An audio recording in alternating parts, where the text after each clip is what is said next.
Okay, number 3, and we're going to again. I'll let you see the ProCab. There she goes out, and there she is hooked up, and that's a pretty cool thing. And the engine keeps running. That is what's cool about having an SB5 smart booster. You can do that. Try to do that with a power cab, you know, and with the power cab controller, and you'll shut everything down. So what we might be doing here in the next few months, if things go good and everything, we may be just getting us or decide that we'll get us another SB5, because look how much room that this thing takes up. Don't hardly take up any room at all. I mean, and let me do a switch here right quick, and everything is okay there, I think. Yep, everything is doing okay there. But this don't take very much room at all. I mean, don't take hardly very much room. Right now, of course, I haven't had it on very long. It's not hardly warm at all. Because I had that cord, I didn't have to go buy a cord. You buy a power cab, you get that cord, you basically put the cord up because you're not going to use it until you get an SB5 or whatever in that. Or if you, like I did, I bought a ProCab. So this one long cord here, this one here that I made long, and it was a short cord just like that, and you can stretch them out. I mean, you can, like a telephone cord, you know how your telephone cords are used to when you had the long, you know, if your mom and dad had the long trimline phone, you stretch the hell out of the cord or whatever that until you got a cord looking like this. You got the long cord here. That's kind of what I did.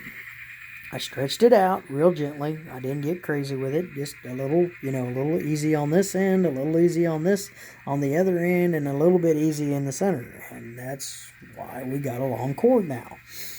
And it stretched out nicely. So, you can do that. But this cord here, if you see underneath there, it's coiled up really nice. And I'll move this here so you can see it. Put some light to it. You can see that it's plugged into the SB5, and there she is. But you guys probably want to see the train, so we're gonna get up here and do the trains here, and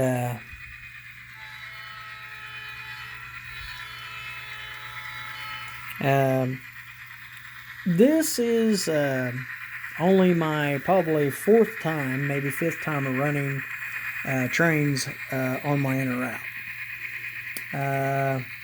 For over 2 years, I ran trains on my outer route, and I ran just DC only on my inner route. Well, that's changed. It's once I've made the change, I'm not going back. It is what it is. And so I like my sound engines. I like how these engines are on here. I mean, I like how my little small engines run on here. They run like little troopers or whatever, and that they're perfect for this small layout. You know, you don't have to have a bunch of cars. One engine is enough. You don't have to have no 4 or 5 engines to run on a small layout like this. I mean, it would be neat to have a few more engines running together, you know, and run a little bit longer train, but you don't have to. And then I can also run my BNSF 5804. I can run that. We're going to have to do a little upgrades on the inner out though. We've got to put a few more power rail joiners to the rails on this where that backside double main is back there. We're going to have to put some back there, a couple of them. We're going to have to put at least, I'm going to put one there, probably maybe one there, one there, and then down there I'm going to have at least 4, I think, on the back. And, you know, to distribute the power a little bit better. But you don't, for a small layout like this, you don't have to get crazy. But it doesn't hurt to have a little extra power either, or have a little extra power going to the rails. But I think this SB5 is doing pretty good. We're going to bring her back around, and we'll show the engine backing into my siding. I'll back it into the siding, and we will run the engine kind of by itself. But so far, it's not doing too bad. We'll slow her down.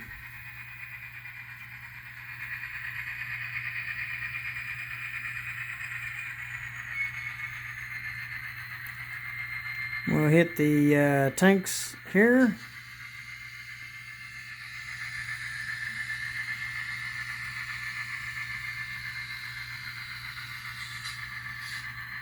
And as she's slowing down, we'll hit the old, we'll hit the dynamic braking.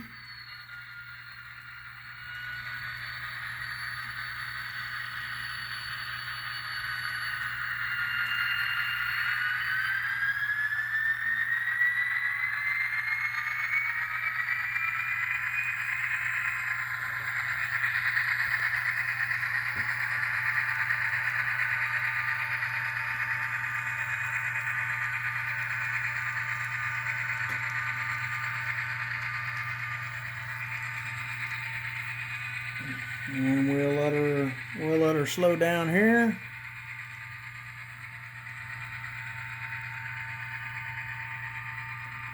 And we'll turn the dynamic braking off.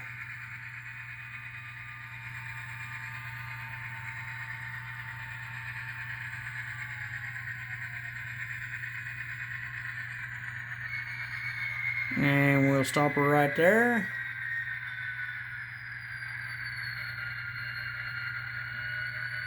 And we'll back her up.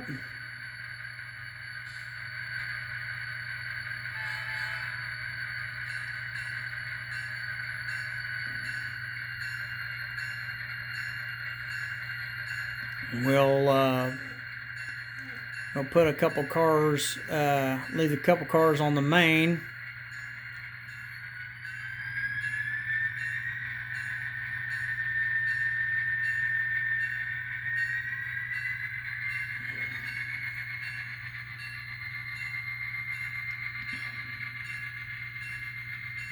We'll back a couple cars onto the main, and then we'll put the cars that we're wanting to we'll run on the siding there and show you a couple cars, because I want to put to where I can back up on the siding all the way, so I can't do all of them, but I can do a few of them here.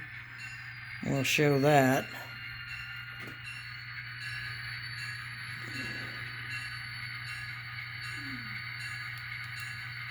Hang on a second. Okay. And now we'll move her forward.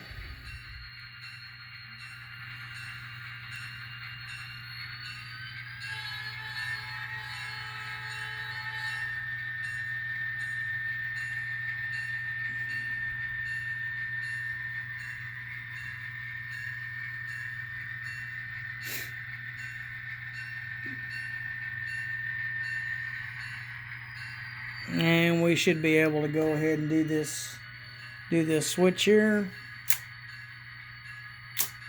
Shouldn't have no problems.